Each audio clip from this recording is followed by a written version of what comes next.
Hello, xin chào tất cả các bạn. Hôm nay mình muốn chia sẻ đối với các bạn thêm một món ăn chay nữa, cũng rất là đơn giản nhưng lại rất là đưa cơm. Đó là món cà tím kho tiêu. Và để làm được món cà tím kho tiêu thật là thơm ngon, các bạn cần chuẩn bị cho mình các nguyên liệu bao gồm: ở đây là 2 trái cà tím mình cân lên được là 500g, một ít hành lá, một củ hành tím, một muỗng cà phê hạt nêm chay, một muỗng canh đường, 3 muỗng canh, nước mắm chay. Hôm nay thì mình dùng cái loại mà nước mắm chay đậu nành đó các bạn. Đó, các bạn có thể là tìm mua ở bất cứ các chợ cũng như là siêu thị nào ha. Rồi, bây giờ chúng ta sẽ cùng bắt tay vào thực hiện món cà tím kho tiêu này nhé. Đầu tiên các bạn chuẩn bị cho mình một thau nước sạch. Các bạn cho vào đây một muỗng cà phê muối, cho vào đây 2 muỗng canh giấm, mình nhắm chừng nha. Cà tím các bạn có thể là để vỏ nguyên trái hoặc là các bạn bỏ đi một ít vỏ như thế này.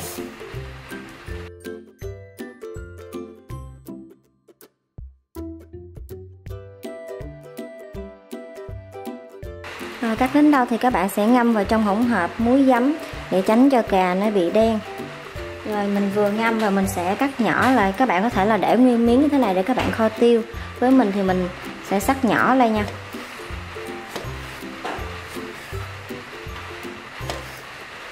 Như thế này ha các bạn. Rồi hành tím các bạn đập dập băm nhuyễn. Đối với hành lá thì các bạn sẽ băm nhuyễn gốc hành. Nếu trường hợp mà các bạn ăn chay trường thì các bạn thay thế bằng hành bò rô nha. Này là mình nấu ăn chay cho người ăn chay bình thường. Rồi hành lá thì các bạn sẽ cắt nhỏ, cũng đừng có nhuyễn quá nha các bạn. Rồi bây giờ thì mình sẽ vớt ra ngoài một cái rổ. Rồi đây là cà tím mình đã rửa qua với nước và cho vào cái rổ cho ráo nha. Tiếp theo các bạn bắt lên bếp cho mình một cái chảo. Các bạn cho vào đây một ít dầu, chờ cho dầu nóng. Các bạn để mức lửa lớn nha. Sau khi dầu đã nóng các bạn sẽ cho cà tím vào.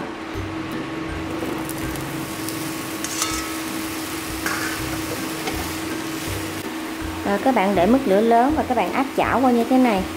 Thì khi mình kho, cà nó sẽ không có bị nát nha các bạn. Để mức lửa lớn giúp mình. Rồi sau khi các bạn đã áp chảo qua như thế này, bây giờ các bạn sẽ trút ra một cái dĩa. Rồi trong chảo vẫn còn một ít dầu như thế này. Các bạn bật bếp trở lại để mức lửa nhỏ vừa. Sau đó các bạn sẽ cho hành vào. Rồi sau khi hành đã bắt đầu thơm, các bạn nhớ là các bạn để mức lửa nhỏ nhất nha. Sau đó thì các bạn sẽ cho đường vào. Đây là 1 muỗng canh đường, 3 muỗng canh nước mắm chay, 1 muỗng cà phê hạt nêm chay. Cho vào đây 100ml nước lọc. Để tạo màu sắc đẹp mắt cho món ăn, mình sẽ cho vào đây 1 muỗng canh nước màu. Cho vào đây nửa muỗng canh tương ớt. Về gia vị nêm nếm các bạn có thể là nêm nếm sao cho phù hợp với khẩu vị ăn gia đình các bạn là được ha. Rồi lúc này các bạn chỉnh lên mức lửa trung bình.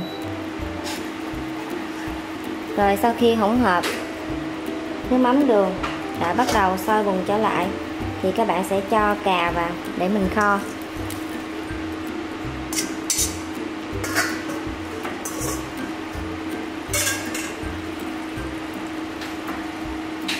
Mình vẫn đang để mức lửa trung bình nha các bạn. Thì như mình đã nói các bạn, nếu như mà các bạn thích đậm đà hơn thì các bạn sẽ tăng cái lượng nước mắm lên. Thì tùy theo cái loại nước mắm chay mà các bạn dùng. Như nước mắm chay của mình thì nó có cái hậu mặn, vì vậy cho nên là mình chỉ cho 3 muỗng canh nước mắm chay. Nếu các bạn mà thích đậm đà hơn thì các bạn sẽ tăng cái lượng nước mắm hoặc là hạt nêm lên nha. Rồi lâu lâu thì các bạn có thể là đảo sơ qua để cho cà nó đều, thấm đều màu, cũng như là thấm đều gia vị. Và các bạn quan sát các bạn sẽ thấy là với cách làm này, khi mà các bạn đảo, cà vẫn không bị nát nha. Đây là một món ăn chay vừa đơn giản nhưng lại rất là đưa cơm. Các bạn có thể là làm vào những dịp ăn chay hoặc là vào những ngày thường cũng được. Các bạn sẽ kho cho đến khi món ăn của mình nó rút cạn nước như các bạn mong muốn thì mình sẽ tắt bếp. Rồi Khi món ăn của mình đã rút cạn nước như thế này, nếu các bạn còn một chút xíu nước thì các bạn sẽ giảm về mức lửa liu riu.